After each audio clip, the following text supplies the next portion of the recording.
अस्सलामुअलैकुम crime update में लियाकत तुसीं वेख रहे हो साडा यूट्यूब चैनल। 30 ਲੱਖ एक बैंक ਦੇ ਵਿੱਚੋਂ दूसरे बैंक ਦੇ ਵਿੱਚ ਬੰਦਾ ਲੈ ਕੇ ਜਾ ਰਿਹਾ ਸੀ ਤੇ ਬੰਦੇ ਨੂੰ ਡਾਕੂਆਂ ਨੇ ਜਨਾਬ ਅੱਗੇ ਪਕੜਿਆ ਤੇ ਪਕੜਨ ਤੋਂ ਬਾਅਦ ਉਹਨਾਂ ਨੇ ਉਹਦੇ ਕੋਲ ਪੈਸੇ ਸਾਰੇ ਛੀਨ ਲਏ ਨੇ। ਬਾਅਦ ਦੇ ਵਿੱਚ ਉਸ ਬੰਦੇ ਦੇ ਨਾਲ ਕੀ ਹੋਇਆ ਔਰ ਉਹ ਪੈਸੇ ਲੈ ਕੇ ਫਰਾਰ ਹੋਏ ਨੇ। पुलिस ने हुण तक उन्होंने खिलाफ की कार्रवाई की है और ये जिहड़ा अफसोसनाक वाक़या डकैती वाला होया है ये किहड़े इलाके दा है मुकम्मल ओवरऑल तफसील दे नाल तुहाडे नाल डिस्कस करांगे। साडे चैनल सबसक्राइब करो और कमेंट दे विच इज़हार ख्याल लाजमी करना जी। दोस्तों यह अफसोसनाक वाक़या तौंसा शरीफ दे विच दिन दिहाड़े होया है। यह कोई एक वाक़या नहीं है, पता नहीं हज़ारां वाक़या ने, हज़ारां डकैतियां हो रही ने। बैंकां दे विचों बंदे पैसे लैके निकलते हैं, अगे जाके डकैतां दे हत्थे चाड़ते जाते हैं। पता नहीं बैंक इन्हां दे नाल रले हुए हुंदा है यार ये डाकू बैंकां दे विच पनाह लई पे हुंदे ने। जिस तरह देखने ने कि यह बंदा इतने पैसे लैके गया है उस ते हमला कर देंदे ने। यह वाक़या इस तरह होया है कि 30 ਲੱਖ रुपया अमाउंट है सी एक अब्दुल सत्तार नामी बंदे दी। वो बेचारा बैंक दे विच उन्हें पैसे कढवाए ने 30 ਲੱਖ रुपया। ये पैसे दूसरे बैंक दे विच उसने लैके जाने हैं। मोटरसाइकिल ते आए सी, उन्हें पैसे लाए ने जनाब ते बैंक वाले मैनेजर ने उन्होंने नहीं कहा कि यार तू सिक्योरिटी ले लै या तेरी जान को खतरा है या तुसी ये पैसे जड़े ने वो ट्रांसफर कर दो। बेहतर यही है सी कि ये पैसे ट्रांसफर हो जाते हैं, लेकिन ये दाल दे विच कुछ काला ही है। अब्दुल सत्तार 30 ਲੱਖ की रकम जिवें ही बाहर लैके निकले है ना, अगे जाके वो पिछे बंदे मोटरसाइकिल ते लग गए ने दो। उन्होंने जाके अगे जाके घेरे और उसके कोलों पैसे उन्होंने खसे ने। उस बंदे ने मुजामत की है कि पैसे तुसी मेरे को क्यों लैके जा रहे हो। ओवरऑल जी उस बहस मुबासा की है। अब्दुल सत्तार लड़िया झगड़े ही है। CCTV कैमरे दे विच जनाब उसकी रिकॉर्ड वीडियो हुई है जिहदे विच देखे जा रहे कि वह मुजामत कर रहा है।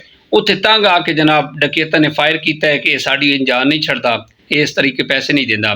वो बेचारा मौके ते ही दम तोड़ गया। बाद दे विच उसनूं ना हॉस्पिटल शिफ्ट किया गया, लेकिन उसकी तो हलाकत हो गई सी। पोस्टमार्टम वगैरह होया और पैसे लैके चले गए। हुण FIR वगैरह हो गई है। FIR दे विच नामालूम मुलजमान लिखे गए ने देखने और ये हुण जिहड़े वाक़े होया इहदे विच गफलत बैंक मैनेजर दी है, MCB बैंक मैनेजर दी है। हुण की किया जा सकता है। डाकुओं ने कितनी बेदर्दी दे नाल अब्दुल सत्तार नूं मौत के घाट उतारिया है। कितने बड़े अफसोस की गल है कि बैंक मैनेजर तक ने उन्होंने मशवरा नहीं दिता कि यार इतने बड़े पैसे तू किस तरह लैके जाएगा, या उस दे नाल एक गार्ड नूं भेज देंदे ने, क्योंकि एक बैंक दे विच 3-4 बंदे जिहड़े ने सिक्योरिटी गार्ड ड्यूटी कर रहे होंदे ने। और इसके घर वाले की बनेगा। ये इतने बड़े पैसे बेचारा पता नहीं इसने अपनी बच्ची की शादी करनी है, ओवरऑल की इन्हें करना है सी की बेचे है सी जिहड़े इस दे नाल इतनी बड़ी सफाक घिनौनी हरकत हुई है। साड़ी ये गुजारिश है DPO इलाका और वजीर आला पंजाब के अगे कि इस तरह के जिहड़े सफाक डकैत हैं उन्होंने फिल फौर गिरफ्तार किया जाए। साड़ी ये गुजारिश है DPO इलाका और वजीर आला पंजाब के अगे अपील है कि इस वाक़े का नोटिस लैन और इस दे विच जिहड़े मुलविस हैं उन्होंने कानून के कटहरे दे विच ले आओ ताकि इन्हां डाकुओं की गिरफ्तारी जी कराई जाए और इसके जिहड़े कातिल है सन डकैत उन्होंने गिरफ्तार किया जाए। मकतूल के जिहड़े अहले खाना हैं उन्होंने कुछ न कुछ दिता जाए। जी दोस्तों जिंदगी च गल याद रखिया है, एक जान जिहड़ी है ना बड़ी कीमती है।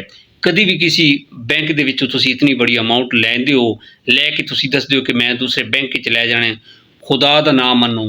इस तरह के जिहड़े संगीन वाक़यात बड़ी तेज़ी दे नाल फैल रहे हैं हर जगह ते। अगर तुसीं 1 ਲੱਖ रुपया भी बैंक के विचों कढवाइंदे हो 10 बंदे तुहानूं देख रहे होंदे ने। हो सकदा उहदे विचों 2 बंदे जिहड़े ने वो तुहाडा ताकुब करन, तुहानूं नुकसान पहुँचाउण और तुहाडे कोलों जिहड़े पैसे ने वो खस के लै वञन। इस तरह खास ख्याल रखिया करो, जिंदगी बाकी तो सारे काम होने ने। इस तरह के हालात जिहड़े ने बहुत ज़्यादा तेज़ी दे नाल फैल रहे हैं और बैंकों के विच खास कर डकैती चोरी वारदात जिहड़ी है बहुत ज़्यादा हो रही है। और हत्ता कि हुण जिस तरह अब्दुल सत्तार साहब उन्होंने मार दिता है पैसों की खातिर, इसी तरह खुदा न खास्ता अगर इस तरह की गलती असीं करते हाँ एक साडे नाल भी इंसीडेंट हो सकता है। इसे पैगाम दे नाल सानूं इजाजत दो। अपना ढेर सारा ख्याल रखिया है और जदों भी तुसीं बैंक दे विचों इतनी बड़ी अमाउंट लैंदे हो कम अज़ कम 1-2 बंदे अगे पिछे रखो ताकि तुहाडी वो खैर खबर रखें, तुहाडी हिफाजत करन, चाहे कोई सिक्योरिटी गार्ड हो या तुहाडा कोई अपना हो। इसे पैगाम दे नाल सानूं इजाजत दो। अपना ढेर सारा ख्याल रखिया है। खुदा हाफिज़।